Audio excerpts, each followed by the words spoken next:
So, despite having lots of questions and lots of speakers, we're on time, at least according to my watch. This one, I think, is a little bit ahead. But final session is about how some of these issues that we've been talking about could lead to WTO disputes, which is an important part of the system to understand. Not just we focused earlier really more about what U.S. law allows. Now we really want to look at the international constraints.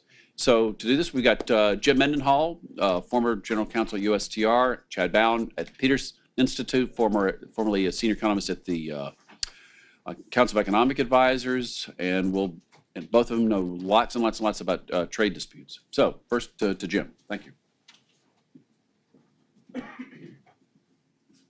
So thank you, Mike. The advantage or disadvantage of going last is that much of what you wanted to talk about has already been covered. So I can cut this, hopefully, and keep this efficient and go through some of the top level issues and leave more time for questions. So just to start out, the rules of the game when it comes to trade, both domestically and internationally, we've talked about some of this already today.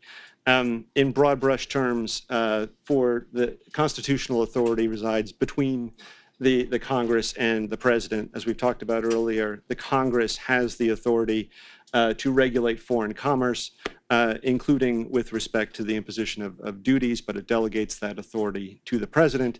And the President, by virtue of his foreign affairs power, has the ability to negotiate trade agreements. Together, they operate to negotiate and implement these agreements. But the main point being the President can't of his own authority, impose tariffs. He can only act by virtue of delegated authority from the Congress. Those are the domestic rules. The international rules are set forth in many, many different trade agreements, many of which we've talked about already. What I have on the screen is an excerpt just from the WTO agreement dealing with trade in goods, which is the general agreement on tariffs and trade. Article 1 is the basic rule on MFN treatment. In essence, you have to treat goods from all countries the same. Article 2 deals with tariffs. Every country in the WTO has negotiated tariff bindings and is not permitted to exceed those bindings, except in certain limited exceptional circumstances, such as the imposition of anti-dumping or countervailing duties. Otherwise, if a country adopts tariffs that exceed that level, then they're in breach of the WTO obligations. Obviously, these are just two of many, many different rules. There are rules on national treatment. You have to treat foreign goods the same as your own. There are rules on intellectual property, on services, a variety of other areas. This is just a couple that we'll focus on. One of the most important parts of the WTO is dispute settlement, which I'm going to talk about a bit. For purposes of this discussion, without going into the details of the process, in the WTO, the rules themselves, the dispute settlement understanding, requires that if there is a dispute with respect to compliance with the WTO, that dispute has to be resolved through the dispute settlement system. So there is no independent or unilateral authority by governments to decide on their own whether or not there's been a breach and impose tariffs. That is that at least is this theory. Now, what I have on the screen is an excerpt from a speech or a testimony from Bob Lighthizer. Bob Lighthizer is the nominee to be the next U.S. Trade Representative. I have an excerpt here. I have an excerpt at the end. I would recommend to all of you to read the full speech. Now, this speech was given in 2010. Maybe his views have evolved. I don't know. But it's insightful in that Bob has been around for a long time. He was a deputy USTR under Reagan. He's a very smart guy. He knows his way around the WTO rules. He brings a particular perspective to the application of those rules. And this particular testimony that he gave is illuminating for his own perspective and how the direction he might take the USTR. What he says here is, among other things, that trade policy discussions in the United States have been dominated by arcane disputations about whether various actions would be WTO consistent, treating this as a mantra of almost religious or moral significance. Then he goes on to say, WTO commitments are not religious obligations. They do not and should not be construed to impinge upon national sovereignty and are not subject to coercion by some WTO police force. Now he's right, factually correct about all of this, right? So it's true. They were not handed down by, Moses, Muhammad, or Jesus. They don't impinge national sovereignty. There's no direct effect. And there's no WTO police force yet. So, all of this is factually correct, of course. But it's nonetheless, the tone is jarring for those who, like myself, who have had sort of faith in the operation of the system and support the institutionalization of rules and formal dispute settlement. But the tone that he struck here is very similar to the tone President Trump has struck during the campaign and since he's assumed office. And there is some truth to what he says here, despite the overblown rhetoric and so forth. It's a problem that I would call, which relates to a broader dynamic, which I call the shrinking toolbox, which is basically this. We entered into these set of rules under a certain set of assumptions and promises that they're going to lead to greater market access and level playing field for competition and so forth. In exchange for that, we gave up certain authority to act unilaterally. We promised that we were only going to go through this system, and we're not going to take matters into our own hands and retaliate on our own. The problem that has emerged is that the rules, while strong, are not comprehensive. They don't get at a lot of the issues in the modern economy that have caused disruptions. And the dispute settlement, because of the way the dispute settlement system is structured, there is no, the way the Trump people think of it is almost unilateral disarmament, right? We don't have the authority anymore, if we're going to comply with WTO obligations, to retaliate. There used to be a system in the United States where we would say, okay, we don't like what China's doing. It's pre-WTO, pre-China's accession to the WTO. And we could say, fine, we're going to take matters into our own hands and we're going to raise tariffs or we're going to take other actions. Under the existing structure, we can't do that anymore if we comply with those rules. And so there's, now in the private sector, when I try to counsel clients on this, they say, we have this problem with market access in X, Y, and Z country, not just China, but other countries around the world. What do we do? Is there a trade agreement that deals with it? Sometimes yes, sometimes no. When the answer is no, the answer is, okay, what do I do? And in lots of cases, the answer is, well, the trade agreements aren't going to help you. Well, can we hit them? Can we get the United States to retaliate? No, you can't really do that if the US wants to comply with its WTO obligations, so what do we do? The what do we do is often reduced to jawboning, diplomatic pressure, future negotiations that take years and years to negotiate, none of which is particularly satisfactory for the aggrieved industry.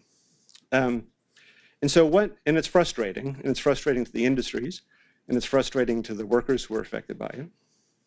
And so what do? We have the shrinking toolbox.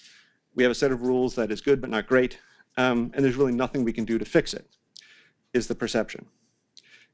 People want, they want a silver bullet. They don't want long-term engagement. They want something manifest and tangible they can point to take action. They want action fast, and they want it to be effective, and it's just not the way the current system is structured. So what do? I think the answer to that is perfectly clear. I don't know what we do. It may not be a satisfactory answer, but at least it's got the virtue of clarity. And I think if everyone in the room were being honest with themselves, I think they'd have the same answer. Nobody really knows what the answer is here. It's long-term engagement really has been the answer, and maybe that is the answer going forward. Mike Smart talked about the bilateral investment treaty with China. I think that's great. It's a long-term process. That started in the Bush administration. 8 years now, and we still don't have it. We wouldn't have had it even if Hillary Clinton were elected president. We wouldn't have it yet. So what do? Do we continue that process? And what do we tell people in the meantime who are facing real economic pain? It's an issue, and it's a real issue. And those who want to support free trade either need to say those assumptions that I just laid out, or that Bob Lighthouse has laid out, either are not true. I'm not sure they're not true. Or they can say they're true, but here's why we're going to go forward with this project anyway. And there hasn't really been a compelling narrative to finish that sentence. All of that is true, but what? And that's the issue that I think we're all facing. So to give a couple of illustrative examples of the problem, or at least some of them, what I have on the screen, this is just on tariffs, is a comparison of US tariffs to tariffs of our major trading partners in a study put together by the WTO and UNCTAD and others.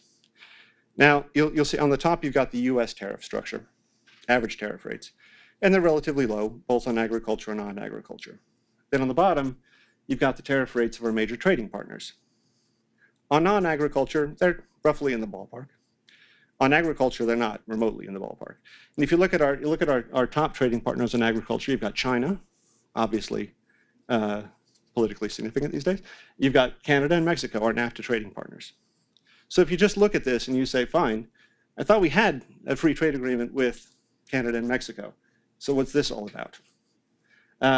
We brought China into the WTO on the understanding that they would open their markets. So what's that all about when it comes to agriculture? It's hard to explain that.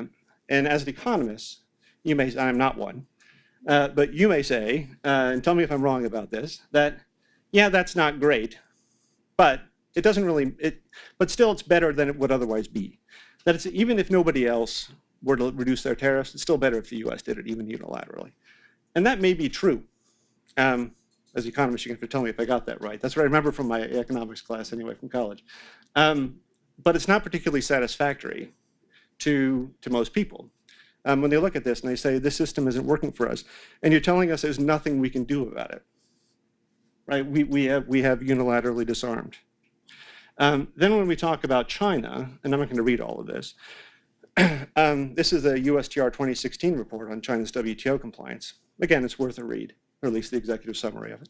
And it talks about a number of different areas that are problems, right? So you've got IP rights, you've got protection of trade secrets, you've got industrial policies favoring SOEs, you've got a whole number of things.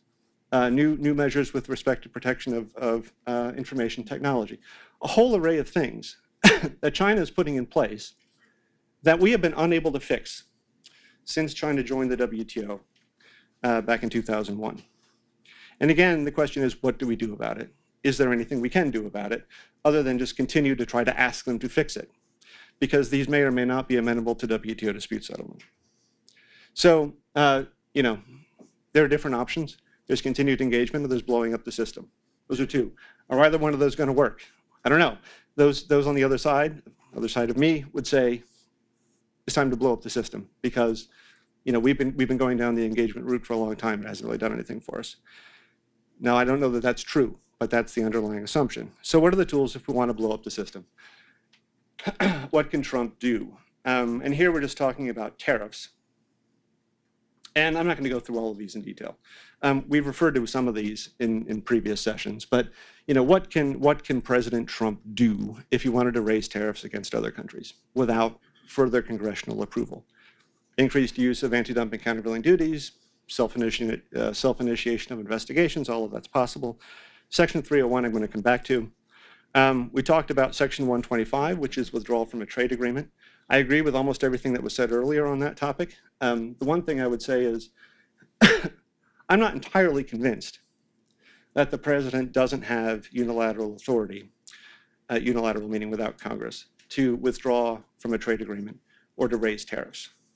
There's nothing in the statutes, as far as I know, that implement those agreements that say the president must proclaim tariff reductions in line with what's required by the treaty. It says may. It says he may. The president may. The president has the authority to proclaim tariff reductions. So if that's true, read literally, it's permissive. He may or may not. He may decide to change his mind. Unclear. Section 122 deals with balance of payments. We'll come back to that as well. And the last two deal with national security. Mike Smart talked about the IEPA, which is the last bullet here. I'll come back to that in a few minutes. So what I really want to talk about, the one I find most interesting anyway on that list, is Section 301. And nobody's really talked about Section 301 yet. And the reason why nobody's talked about it, I think, is because it's almost never used anymore. Because Section 301 was a pre-WTO statute. And it allowed the United States to unilaterally penalize other countries who the United States found either breached a trade agreement or engaged in unfair unreasonable trade policies. If there was such a finding, then USTR could do certain things, including raising tariffs on imports.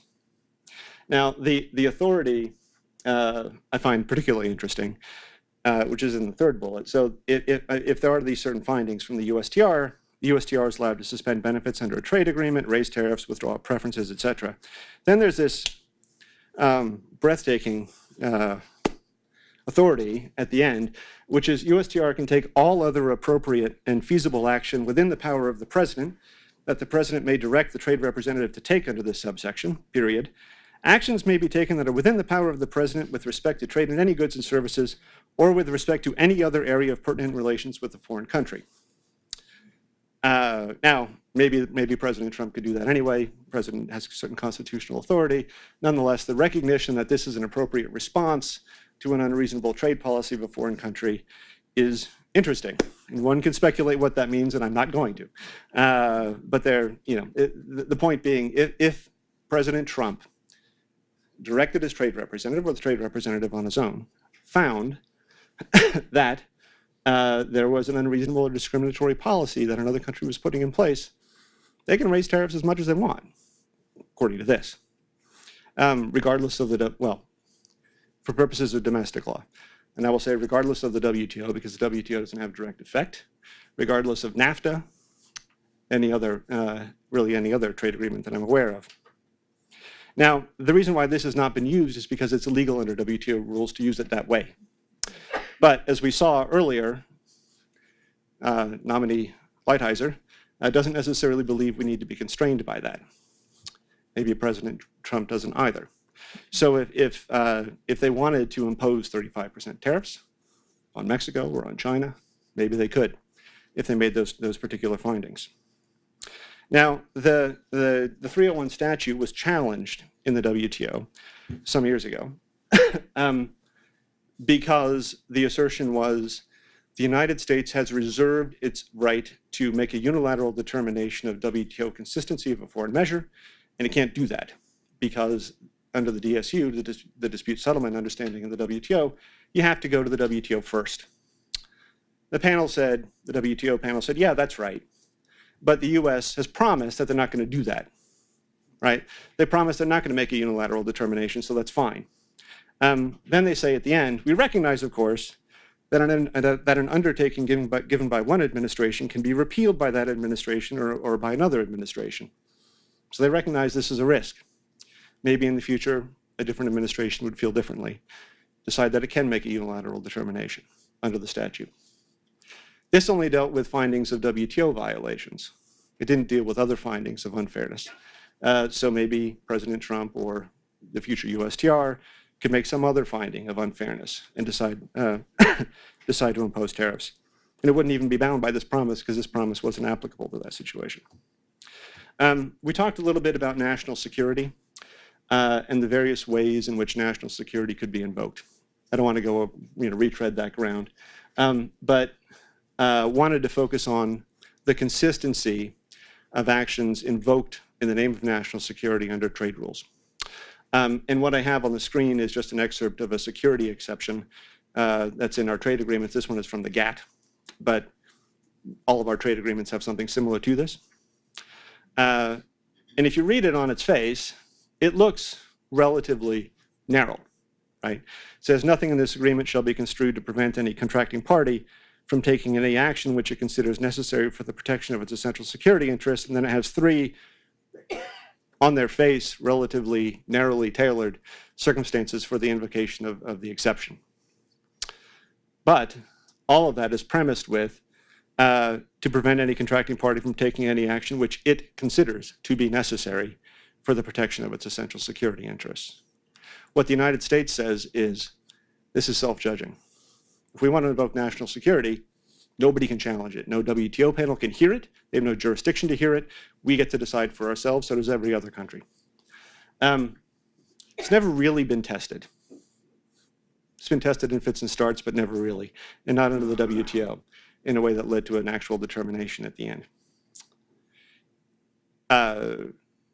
If the president, the new president, decides to press this issue and decides to invoke national security for a sweeping imposition of a 35% tariff to preserve the industrial base or what have you. You could say, look, yeah, it may violate the WTO rules, may violate NAFTA, may violate every one of our other trade agreements, but all of those trade agreements have this exception and it's self-judging, and we get to decide that for ourselves. There's nothing you can do about it. Now, it's not entirely clear that that's a correct legal interpretation of what this says. People disagree. Countries disagree. If a country decided to force that to dispute settlement, what would the United States do? Would they say that is an egregious overreach by the panel? We can't let that happen. This is an abomination. We're picking up our marbles and going home. We're not going to let this happen anymore. We're going to withdraw from the WTO. They have no right. Would they find some middle ground to avoid that? It's always been kind of a nuclear option here. Nobody wants to invoke it, and nobody wants to test it because they know it would become such a, if subject to abuse, would become such a gaping loophole in all of the commitments. Will it be tested in the next 4 years? Don't know.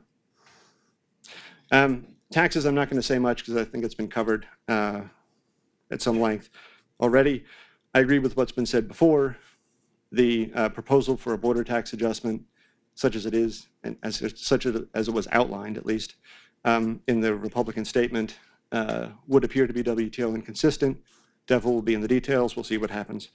The company-specific taxes issue, I don't understand.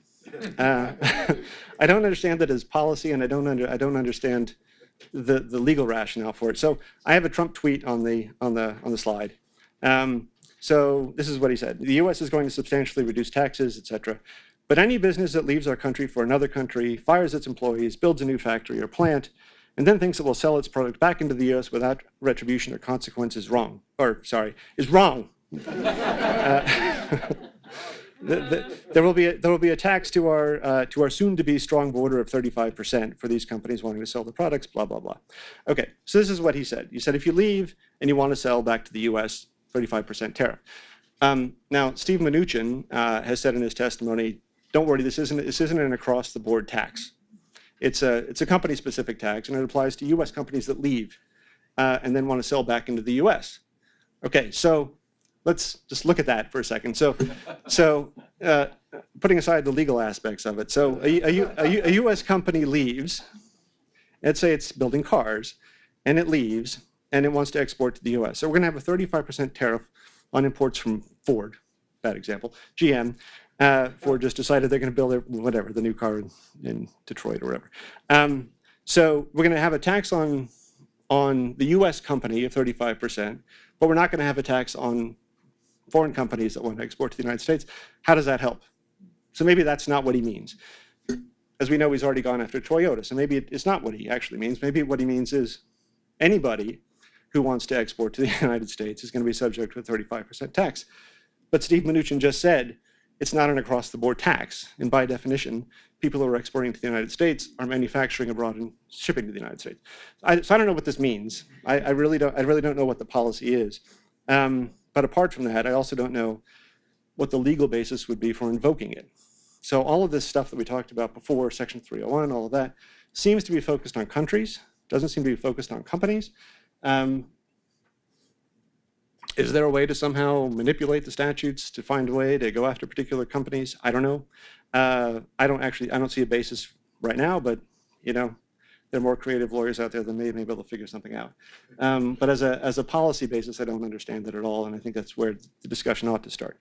A word on FDI. So I've talked a bit before about the different tariffs, the differential tariffs between the United States and others. The same kind of pattern shows up on FDI. So those critics of the free trade regime are not wrong on this, right? There really isn't a level playing field.